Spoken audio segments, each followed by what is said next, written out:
So I've created a new spell shape, and that would make it for 2 for this update. And it's very simple. So before I showed off the Guardian Orb. It's a fantastic spell. It doesn't, it's primarily a defensive tool. It can be used offensively, but it is primarily defensive. And then I added another one, also orb typed, kind of similar, but definitely more of the aggressive types. Hence the portmanteau, Aggressorb. I liked it. My fiance came up with it. So we have this as a new spell shape, and as you can see, it has a negative 20% mana multiplier and a 10-second cooldown, making it the longest cooldown shape ever. And you might be wondering why it costs less mana to cast this, and that will be shown in a moment. But first, as you can see, I've stacked a bit of damage onto this, and I'm gonna just put it on my staff here. And when I cast the spell, I get a little orb following me, or rather spinning around behind me. Look at that guy. And every time it comes off a cooldown, I'm going to get another orb because that's just how it's set up right now.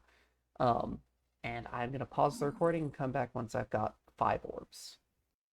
All right, orbs acquired. So, now as you can see, I have this little piglin brute right here. And the moment I attack, he's going to get absolutely obliterated by my orbs. As you can see, they all fired off, not quite at once, but all together in a straight line straight to where I was looking. That's how that works. You might be thinking, well, that seems really powerful. How many orbs can you stack? You can stack up to 8. And yes, it is very powerful, which is why it has one very, very, very strong drawback, and I will show that again as soon as I have more orbs. All right, and with that, I have my 5 orbs. So before I do anything, I want to show that the hitboxes are fairly generous on these. And they get bigger when you fire them off at something, so they're a lot easier to hit. They get a lot bigger. So keep that in mind when I show you this next thing.